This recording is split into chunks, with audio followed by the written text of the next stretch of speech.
دنوں تک روئے. اللہ کرے امتی بھی کبھی کبھی حضور کی یاد میں روئے. ایک تو یہ ہماری محفلیں ہیں نا جن میں مجبور کر دیتا ہے خطیب واعظ نعت خواں، تو مجبوراً بھی سبحان اللہ کہنی پڑتی ہے.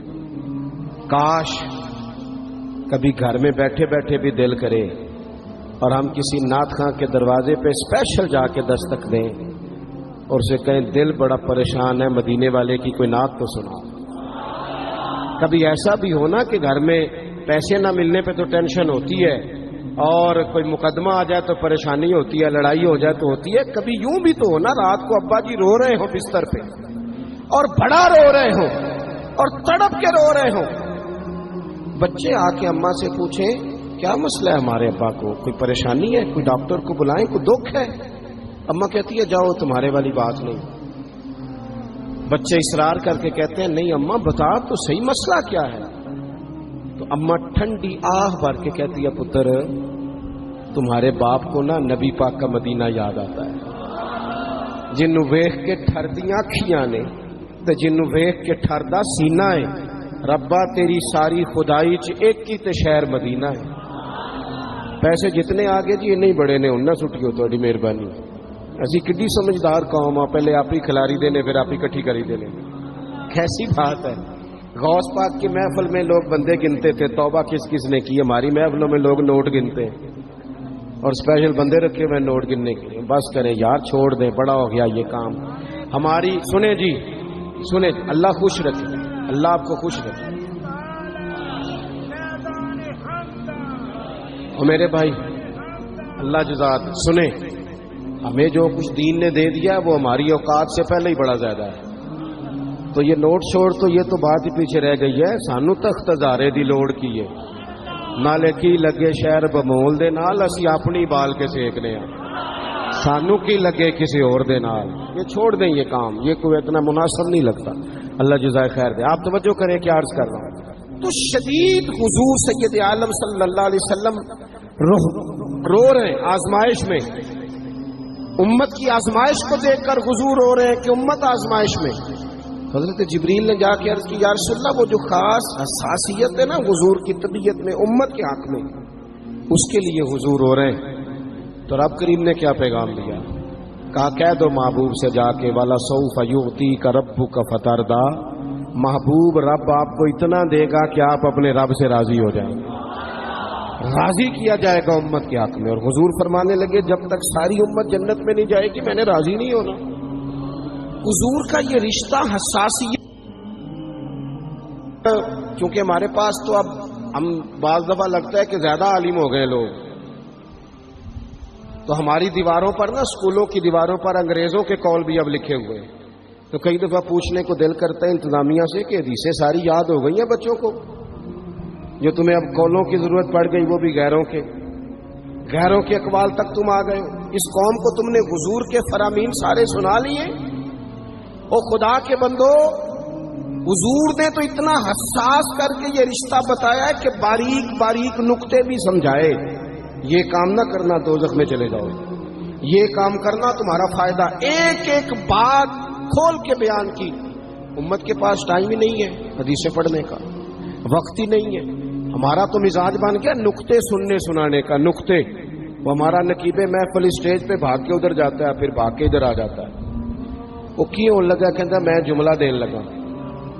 او خدا کے بندے تو جملہ رہن دیکھا، تو کوئی آیت دے، تو کوئی حدیث پاک پڑھ. وہ پھر وہ بعض اوقات میں تو چونکہ کمزور سا بندہ ہوں تو وہ جب 50 کو دفعہ کہتے ہیں نا تیار ہو جو جملہ دین لگا، تو ایسے لگتا ہے جملہ نہیں آئے گا کوئی ایٹم بم بھی آئے گا. بھائی تو دے دے جو تو نے دینا. اتنا پریشان تو کس بات کا ہو گیا؟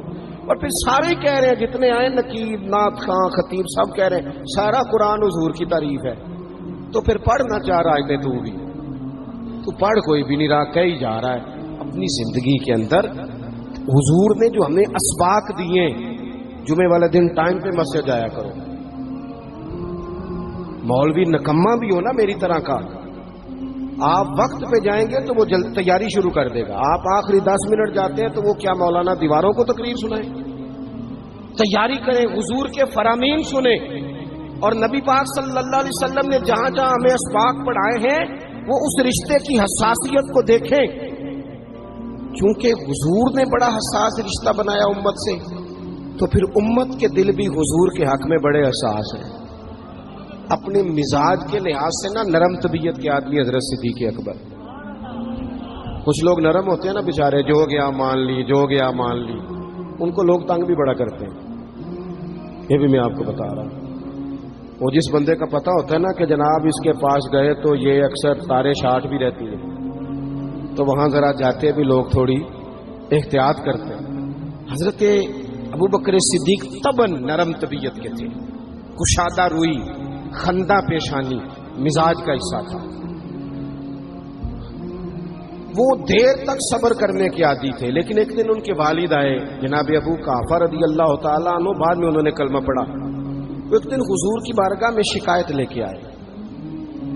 اب کسی اس بندے کی شکایت آ جائے نا جس کی توقع نہ ہو، جس سے توقع نہ ہو، کسی نے کہا تھا نا کہ تجھ سے شکوہ نہیں بے وفائی کا، پر تجھ سے امید بے تحاشا تھی۔ تیرے اوپر امیدیں بڑی تھیں، تو نے یہ جو کام کیا نا یہ تھوڑا عجیب لگا ہے، تجھے نہیں کرنا چاہیے تھا۔ کوئی اور کر دیتا تو چلو بات اتنی سخت نہیں تھی، تجھے نہیں کرنی چاہیے تھی، تیری بنتی نہیں۔ حضرت صدیق اکبر طبی طور پر نرم آدمی، لیکن ان کے والد آئے حضور کی بارگاہ میں، اور بزرگ ہیں اور نابینا ہیں اور لاٹھی تھامے ہوئے، اور انہوں نے بڑی عجیب بات کی، کہا یا رسول اللہ حد ہو گئی، آج تو ابو بکر صدیق نے مجھے تھپڑ مارا ہے، تھپڑ مارا۔ یہ ابھی وہ مسلمان نہیں تھے، شکایت آئی، کریم محبوب علیہ السلام کے گرد جتنے لوگ کھڑے تھے محو حیرت ہو گئے کہ ابو بکر صدیق یہ کام کریں گے۔ حضور نے فرمایا بلاؤ نا جناب صدیق کو، حاضر بارگاہ ہو گئے، ہاتھ باندھے، نظر جھکائی ہے۔ حضور نے فرمایا ابو بکر لوگوں کو تو یقین ہی نہیں آ رہا، تم نے تھپڑ مارا باپ کو؟ خاموش کھڑے، خاموش۔ کریم نے فرمایا ابو بکر سن رہے ہو میں نے کیا کہا، باپ کو مارا ہے؟ چپ کھڑے۔ تیسری دفعہ حضور نے فرمایا بولتے کیوں نہیں؟ انہوں نے نا گردن اٹھائی، آنسو ٹپ ٹپ داڑھی پہ گر رہے، رو کے عرض کرنے لگے یا رسول اللہ باپ سے کہیں خنجر لے کے میرا گلا کاٹ دے، میں سی نہیں کروں گا، پر اس نے نا آج آپ کے بارے میں بات کی ہے، آپ کی شان اقدس کے بارے میں کچا جملہ بولا ہے، آپ کے بارے میں کمزور بات کی ہے۔ یا رسول اللہ میں سارا کچھ سہ سکتا ہوں، پر آپ کا اور میرا رشتہ، حضور آپ کی اور میری بات، تن تندور تے ہڈیاں بالن، اسی ہاواں نال تپایا، کپ کپ مکیاں پیڑے کیتے، اتوں عشق پلیتھن لایا، تن دا سالن تے من دی ہانڈی، لون صبر دا پایا، غلام فریدہ میں ساری تیری، تینوں اجے یقین نہیں آیا؟